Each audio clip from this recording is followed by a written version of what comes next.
कल एक इंटरव्यू के दौरान ना एडम जैम्पा ने आईपीएल और पीएसएल को लेकर बहुत सारी चीजें डिस्क्लोज की और ये बताया कि इस साल वो आईपीएल क्यों नहीं खेल रहे और इस साल उन्होंने पीएसएल को क्यों चुना।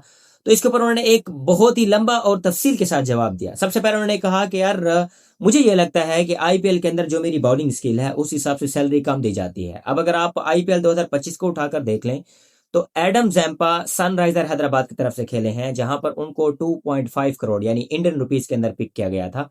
अब अगर उसका कंपैरिजन करें पीएसएल के साथ तो इस पीएसएल यानी 2026 के अंदर उनको कराची किंग की तरफ से पिक किया गया और यहाँ पर जो उनकी ओवरऑल पीएसएल की सैलरी है वो है 4.5 करोड़, जो कि लगभग बराबर बैठती है।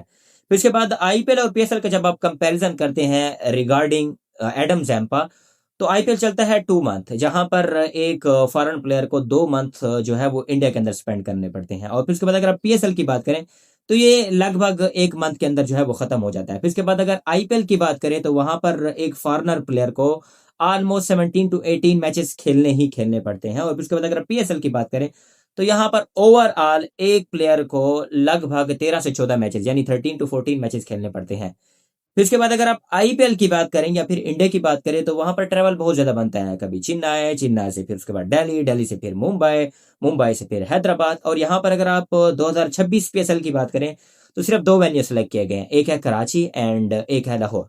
तो भाई साहब इस हिसाब से अगर देखा जाए तो एडम जैम्पा ने बहुत ही स्मार्ट डिसीजन लिया है। लाइक आपको 4.5 करोड़ मिल रहे हैं 1 मंथ के, और वहां पर आपको एग्जैक्टली सेम अमाउंट या थोड़ी सी ज्यादा अमाउंट आपको मिल रही है। आपने 2 मंथ वहां पर स्टे करना है और फिर उसके बाद जो आपका लोड मैनेजमेंट है वहां पर ज्यादा हो रहा है, यहाँ पर कम हो रहा है। तो दैट्स वाई अगर आप एडम जैम्पा के इस डिसीजन को एज अ न्यूट्रल होकर देखें, ना कि एज एन इंडियन, ना कि एज अ पाकिस्तानी, ना कि as a fan of IPL, ना कि as a fan of PSL, तो आपको ये समझ आएगी कि एडम जैम्पा ने बहुत ही स्मार्ट डिसीजन जो है वो प्ले किया, एक स्मार्ट रोल प्ले किया। और उनका एक ये भी कहना था कि जी जहां पर कराची किंग के अंदर मुझे एक मेन स्पिनर की तरह खिलाया जाता है, वहां पर इंडिया में ऐसा नहीं है, जहां पर राशिद खान की जो वर्थ है वो 14 to 15 करोड़ है। फिर उसके बाद सुनील नारायण की जो वर्थ है वो भी 12 to 13 करोड़ है।